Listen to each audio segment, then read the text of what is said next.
Welcome to this new webinar session by CryptoNext Security. We are very happy to have you here today with us.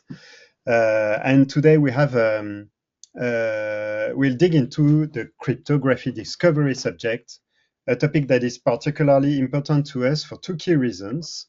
The first one is that cryptographic discovery is the first essential step in any post-quantum migration project, and we'll go further into detail during this webinar about this. And the second reason is because we'll give you an exclusive preview of our brand new tool, which is called COMPASS Discovery, designed to help you uncover and understand your cryptographic assets. So let's get started. I'm Nicolas Drouot, in charge of the marketing for CryptoNext Security, and Charles Papin is going to be our main speaker today. Hi, Nicolas.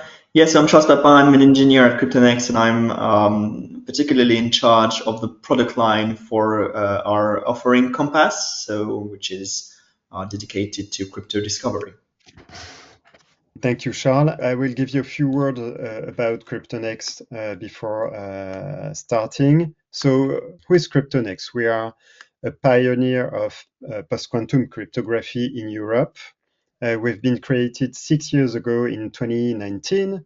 After more than 20 years in 20 years academic research in post-quantum cryptography, we build and sell solutions to help organizations to transition to quantum safe protection and to build a crypto agile organization. We are part of many working groups and standardization initiatives. We've received many awards and we're very proud of them. We have multiple clients across many industries: banking, defense, aerospace, public, energy, and so on and so forth. And we're working with a growing list of partners we want to enrich. So if you want to be part of this list, feel free to contact us. We'll be happy to start a conversation. So let's begin. So we'll cover the subject with 4 parts. The first one is an introduction of cryptographic discovery. Why do we need it and what are we talking about? The second one is about 5 misconceptions about it. So we want to cover them because we hear a lot of things about crypto discovery and it's important to cover this. Then a practical guide to discovery. What do we mean by this? And last but not least, a demo of our new tool so you will be able to see it live. And we'll finish with questions and answers as usual. So let's begin. Are you ready, Charles? Yeah, thank you very much, Nicolas. We're very excited to talk about this very important matter, which is cryptographic discovery. It's really something we are digging into for quite a long time now at CryptoNext. And so the first question that we wanted to ask ourselves is, why do we need cryptographic discovery, and more precisely, why do we need it now? I mean, we've been using cryptography for quite some time now, but this subject has arisen in the past few years or months. And so really the question is, why has it risen now and not before? To start with, we always like to recall that cryptography is the root of trust of organization. So even if you work more in the business side of a company and you're quite away and not very aware of the technical specificities of the IT security of your infrastructure, security, well, it's important to recall that when cryptography falls, all the security is broken. More precisely, all the signatures don't authenticate anyone. Your data is not confidential anymore. Anyone can impersonate a legitimate actor in your network, and so basically all the trust that you had in your IT, which is really today a pillar of the good functioning of your business, well, everything just falls.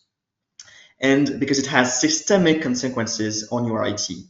The thing is, you may have heard that a technology which is called the quantum computer and which is causing the quantum threat is giving a little pinch here, and so it is somehow shaking the whole, the whole building that was built on traditional cryptography.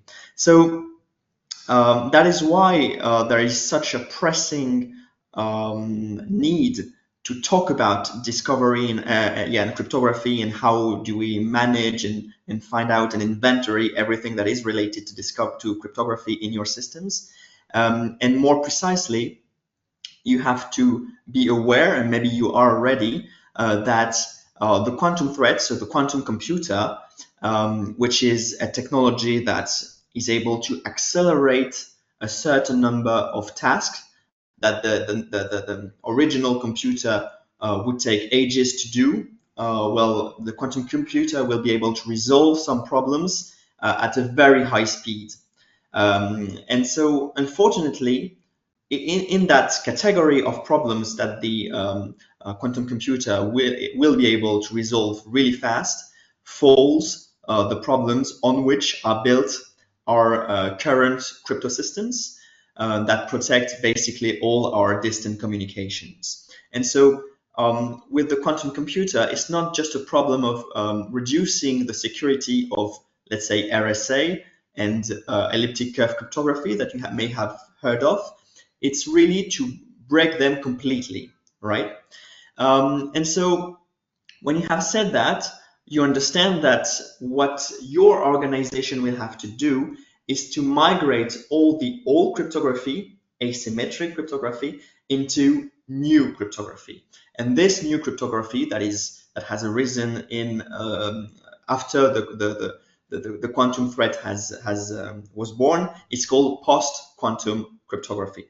It's today the only industrial solution to thwart the quantum threat. Just a comment on that. We're really talking about asymmetric cryptography here. For those of you who are more familiar with the subject and know what symmetric cryptography is, so basically often based on AES, the problem is a bit different because the quantum computer is not so good to break AES, and so the recommendation, at least in Europe, is just to double the size of the keys. But when asymmetric RSA like RSA or elliptic curve is concerned, only PQC today is capable of protecting you from this new danger.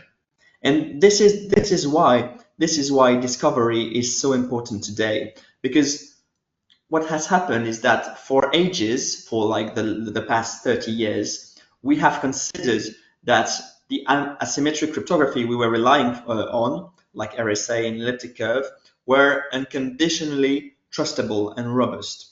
But turns out that they are broken by this new technology. And so as the organization thought that would be always rock solid, they somehow underinvested into the management and the understanding of the cryptography they host in their IT systems. And so that is why today it's really the time to increase the maturity of the organization, to get better, and to step up in terms of capabilities of cryptography management. And the question we ask, as you will have to migrate from old cryptography to this new post-quantum cryptography, the question is, how do we migrate with cryptography we don't know about? You can't migrate something you don't know about. And that is why discovery is really an important and prime phase in your post-quantum migration.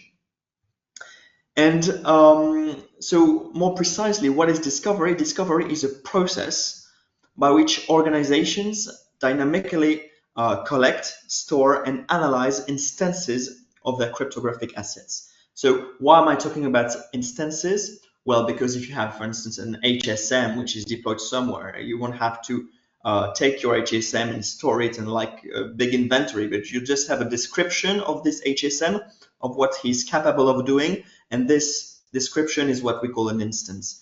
So likewise, if you're talking about a TLS server, for instance, you will have an instance of what this TLS server is able to do cryptographically speaking. That's what we call instances of cryptographic assets. And so what is this process doing basically? Well, first it's digging into heterogeneous sources, your hardware, applications, public key infrastructure, network, code from your applications, etc., etc.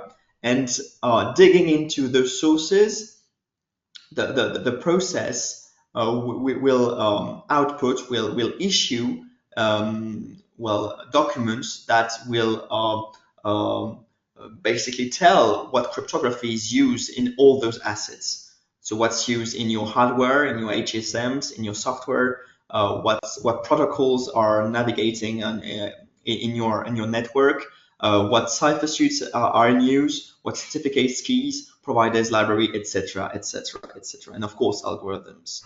And so the ultimate goal is to have dug into all those sources, got all the information you need, and then store it into what we call a cryptographic inventory, which is a unified, centralized database where all the information about the cryptography you use is stored. And so, of course, to make sure that those information that come from different heterogeneous sources are that you can correlate them, work with them in a kind of unified way, we need a unified format for all those information. And luckily, there is one, which is called the Cryptographic Bill of Materials, or CBOMs, maybe you have heard of, which is really the unified format for cryptographic inventory. It's a format that enables us and everybody to store all the cryptographic information that is useful for his cryptographic inventory. I insist on the fact that it's a standard, so it's not CryptoNext proprietary format. It's really something that anyone can use. We are experiencing a larger and larger adoption across the industry, which is great because everyone will eventually issue some CBOMs and we'll be able to integrate them into our unified database. And of course, the main advantage of this unified format is the fact that it just facilitates aggregation of data stemming from different tools and sources. So that is great, and this is why we are using the CBOM. So now that we have gone through the theory of why we need discovery and what it is about, let's explore 5 misconceptions that we often hear during our meetings with partners or clients, for instance. The first one being, I have time. It's basically something we hear for discovery, but also for the PQC migration as a whole. And what's important to understand is that first, PQC migration, you don't have so much time, right? Because as we have already said in previous webinars, there have been dates that have been precisely stated by, for instance, the American NIST, which states that after 2035, all traditional algorithms like RSA or elliptic curve will be not only deprecated but disallowed. Likewise, in Australia, they said that in 2030 they wouldn't accept anymore all cryptography, all algorithms.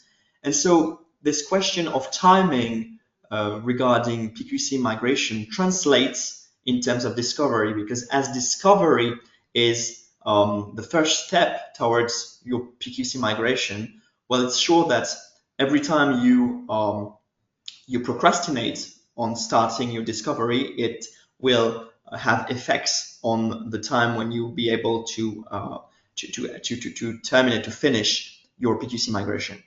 Moreover, we're seeing more and more governments' publication that precisely point to making the discovery and the inventory. So as you can see in the first column, the dates are really accelerating, and now every month or so, we have a paper that says that organizations and governments and banks and many more have to start their inventory now. It's really, really, a rock solid recommendation. So if you're in the US, of course, they are very quick and they have much anticipated, and so they have asked all their federal agencies to build up a first inventory by May 23, which is very early, right? But in the other countries, we also see traction towards starting this inventory as soon as possible. So we see that in the message that some central banks in Singapore or Israel, for instance, have sent to their financial or banks and payment in industries. In Europe, you had in last November a great paper from 18 member states stating that the inventory should be started now. And more recently, both Canada and the UK agreed on the date 2028 to end the inventory, the discovery and the inventory, which can be seem far away, but actually from the clients that have completed their inventory, from what they tell us, it took 2 to 3 years to conduct this process. So it's going to be quite a long process, and so there's no much time left.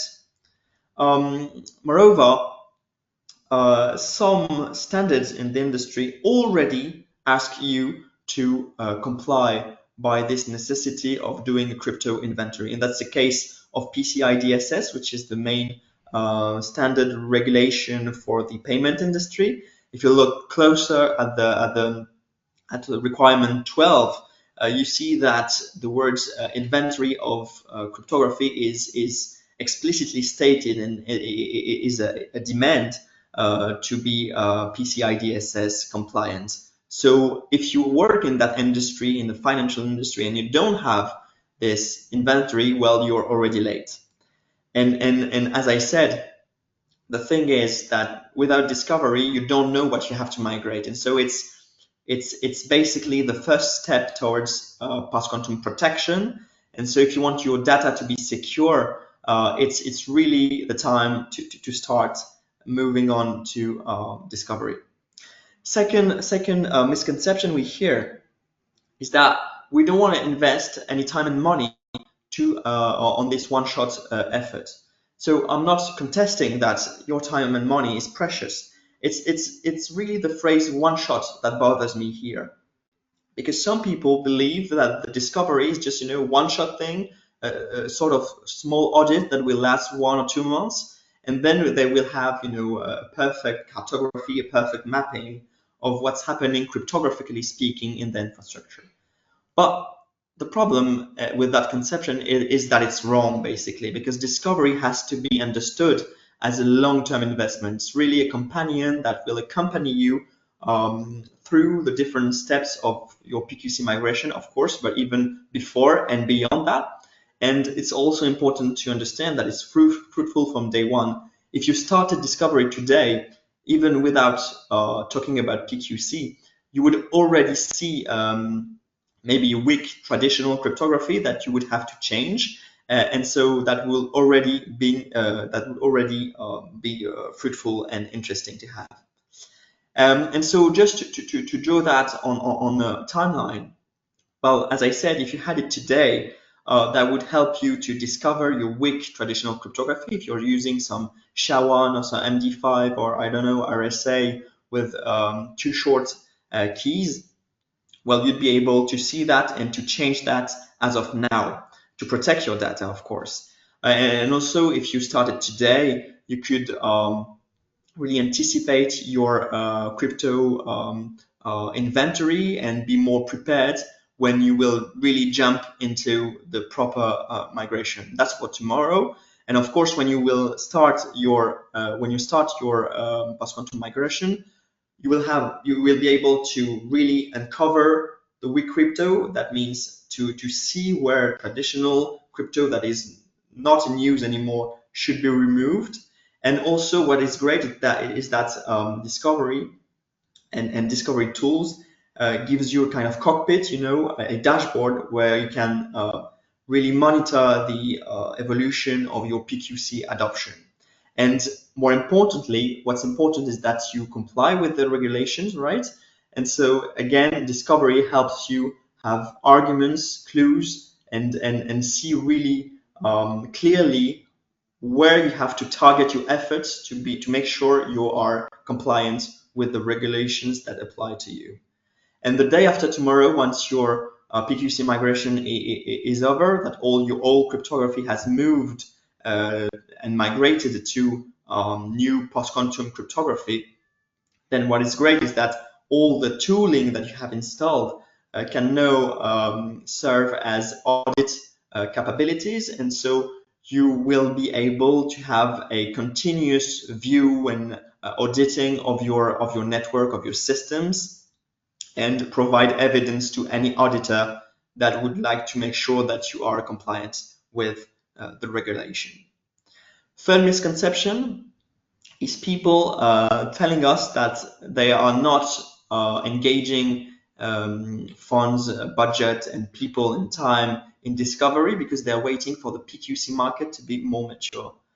Well, what has to be said here is that basically the discovery technology is completely decorrelated from post-quantum advances.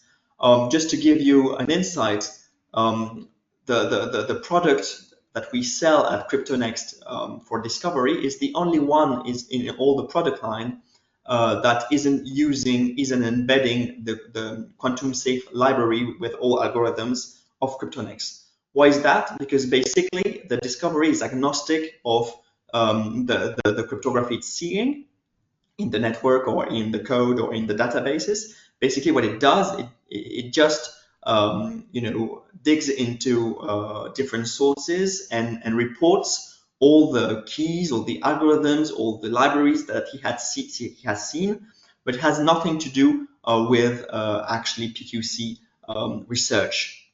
And so what we say is that it's absolutely a no regret move from day one, right?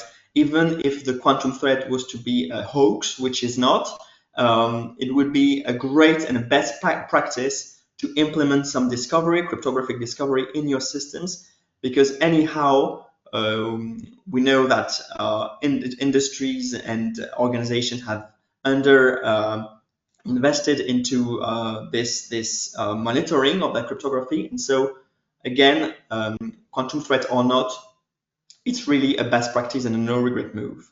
And moreover, there are already for discovery industrial solutions. So for instance, COMPASS by CryptoNext Security is a mature discovery solution. And we have standards like the CBOM that we have seen previously. And so what's your excuse? You can start now and have no regrets.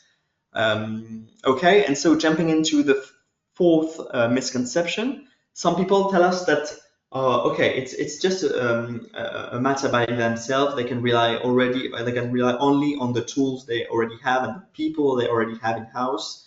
And some other people, quite the opposite, tell us that they won't rely solely on their providers and not do much of the work.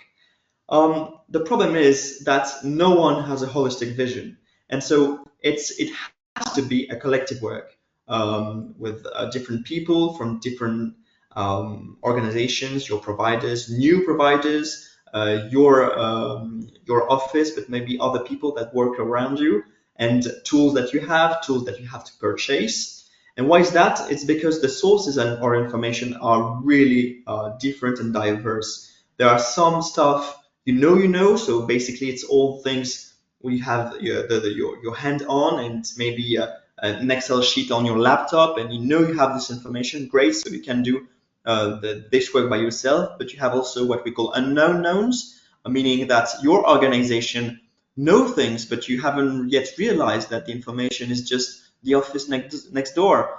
or the information is within a log that is issued by an equipment in your system. So you have really to enlarge your horizon here, and look and meet other people in your organization.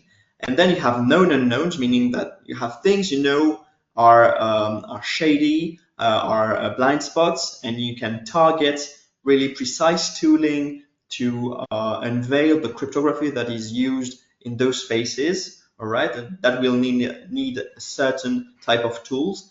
And finally, more viciously, you have unknown unknowns, and basically things you didn't even know you didn't know.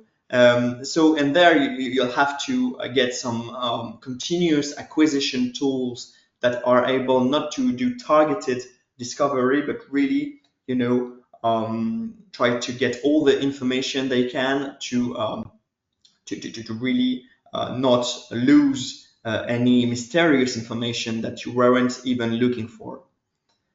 And finally, the fifth misconception is that people sometimes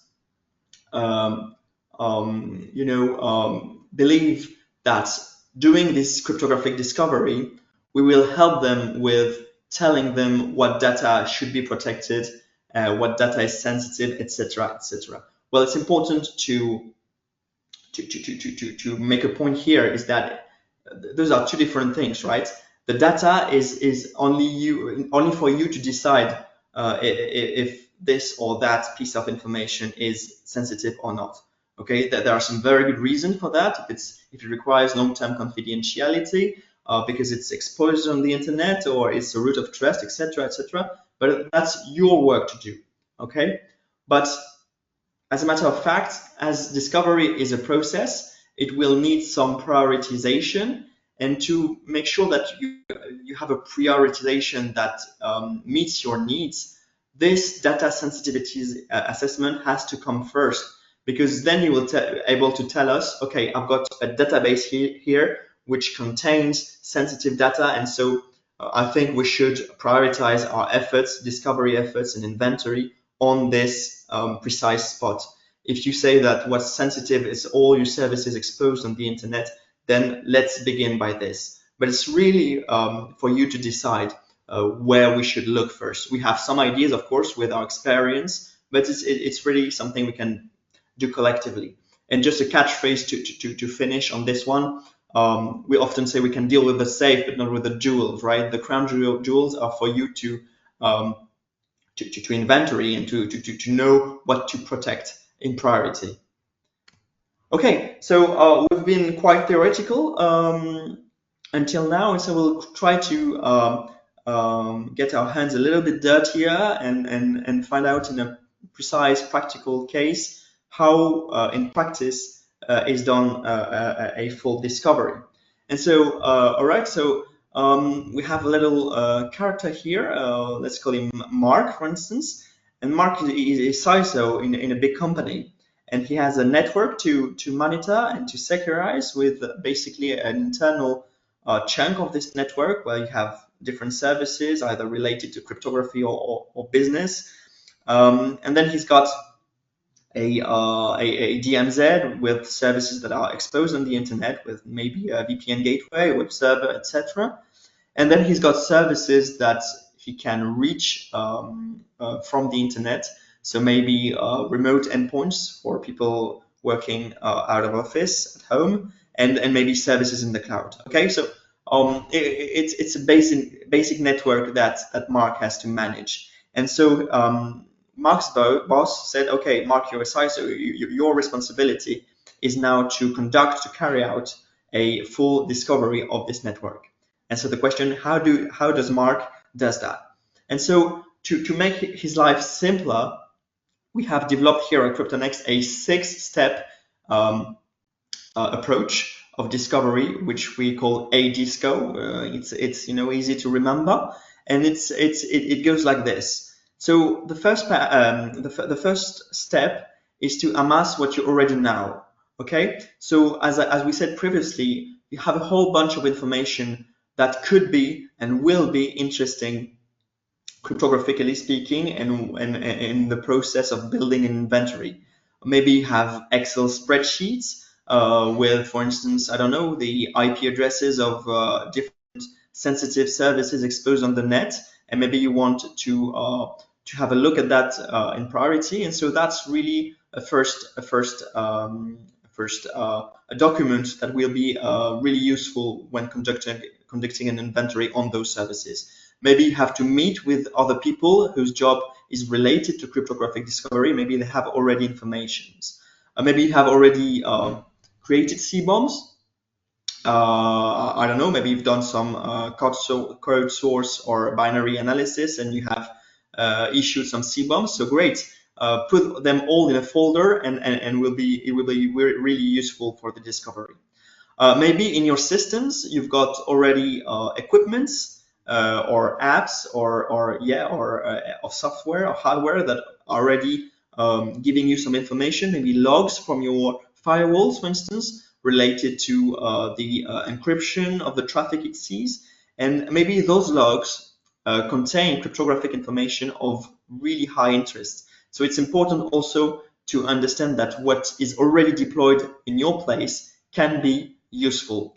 It's not sufficient, because cryptographic discovery is really a new way at looking at your data, but it's a good entry point.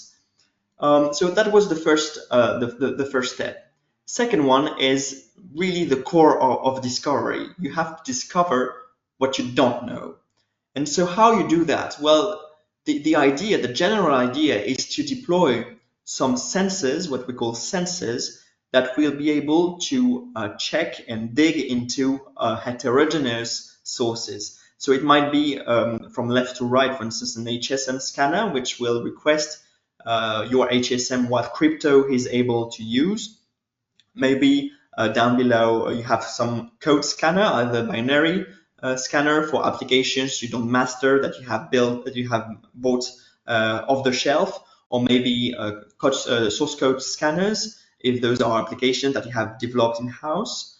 Maybe use database scanners to make sure that all the cryptographic information that is stored in your databases are collected and inventoried.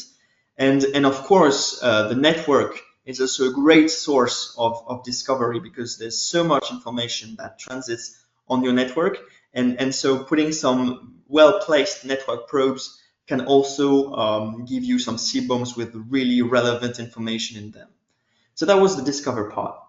Now, in the third part, which is really inventory, well, you'll need that, I call analytics platform, that is basically a central platform that will collect and aggregate all the informations that you have gathered in all the sources. So really what we call physically the inventory is this unified CBOM database you see there. And your job and our job is to make sure that no information is lost, and that all the information from different sources come as a CBOM into that CBOM database. Then you have what we call the survey, which will require some survey tools, which is basically a phase where you have gathered really a lot of information in your CBOM database, and it will add some intelligence to it to maybe find out new blind spots that you haven't even thought of, thanks to labeling, correlation, enrichment of data, and making all that data really work together and speak. And so here with the survey, you are finding new blind spots. Again, you're casting a light on new blind spots, and it's basically a recursive movement process, because once you have done this survey, that you have found something a bit weird you want to investigate, then you will position your sensors back to the discovery phase and get this information in your CBOM database, etc., etc. Once you have done all that, of course, one of the great challenge is to comply by the cryptographic regulations that will, in really a short amount of time, change and evolve, and you have to make sure you're in line with what's asked to you. And so what this analytics platform should do is, to ingest a crypto policy, so a set of rules related to what you can use and what you can't use in the system, and basically map, building on the CBOM database you have, map what's compliant and what is not, and really give you a really quick overview of what you should work on to make sure you are moving in the right direction. And finally, as I said, there's really a long-term approach to discovery, and this analytics platform will provide you evidence of the quality of your cryptography in your system, to make sure that you're always at the top, at the state of the art of what should be implemented in your systems to, again, protect your crown jewels, to protect your data. That's always what we all have in mind, is to make sure that you have the best cryptography in the long term to protect long term your data. And what is the good news is that CryptoNext has worked a lot on this subject, and has an offer related to two segments of the discovery. One is a sensor, is a network probe. We'll see that in a moment. And one is this great analytics platform that centralizes all the information. And that's the idea behind the COMPASS suite, which is basically the CryptoNext Security Discovery suite. And again, it's composed of two products. So this COMPASS Analytics, which is this layer of analysis upon all the information you have gathered, which helps you inventory, visualize, correlate, streamline your regulatory compliance, and also, of course, audit your system. Everything that we have thought about in the previous slides, we have put them into this one unified, centralized, automated solution. And we have also developed one sensor, which is the COMPASS network probe, which is a great probe able to extract the cryptographic metadata from the secure protocols at very high rates, and do it on the fly, which is really interesting for continuous acquisition, to make sure that the case where you have unknown unknowns it shrinks, because you have this continuous monitoring of what's happening, and so you'll be able to get the missing information here.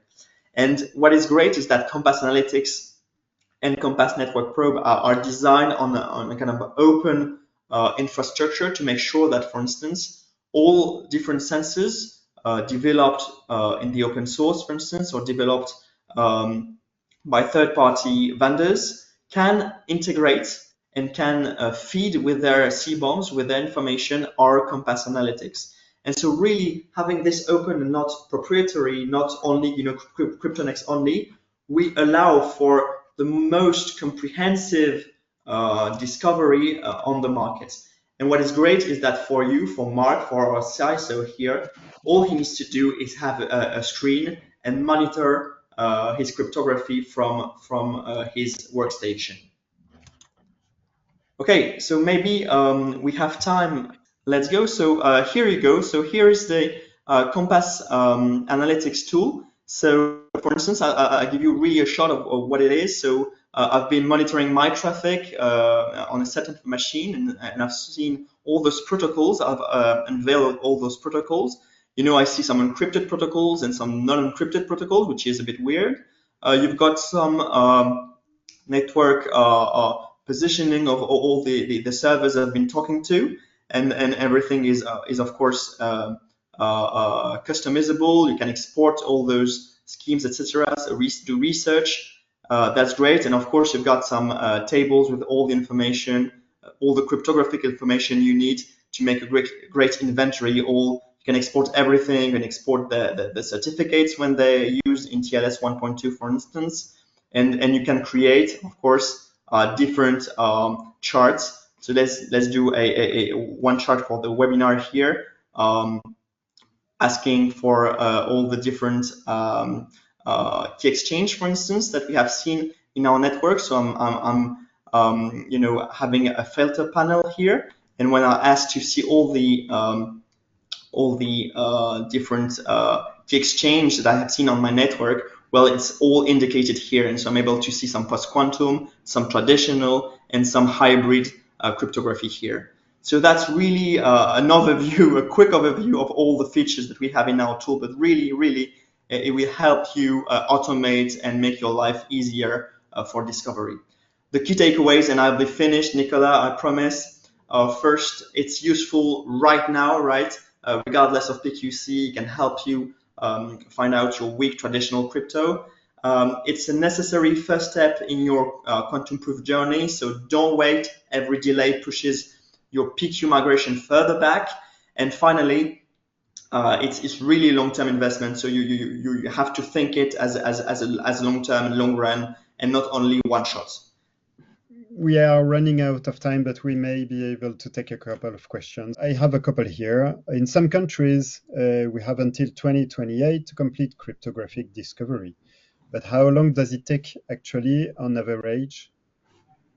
Yeah, so it's a great question we often have. Well, what we can say is that we are looking at the ones who are most advanced. And so basically, the American banks are the ones who have quite a leap forward. And so they're telling us that they have completed the inventory in 2 to 3 years. So it takes quite some time. True. Last one, maybe, for cryptographic inventory, does your tool utilize existing CMDBs? Actually, again, what's great with the tool is that it's really open, and so what I haven't said is that is that it's open both to plug in sensors, so upstream, like at the beginning of the data flow, but it's also integratable and open downstream, meaning that once our Compass Analytics has done its inventory and its CBOM database, other third-party platforms like a CMDB or a CTEM or another inventory can take and gather information from our base and enrich its own tool. So yeah, it's really this vision of openness that solves it all. Okay, thank you, Charles. I think we are reaching the end of the session. Thank you. Thank you. Bye. Thank you all. Bye bye.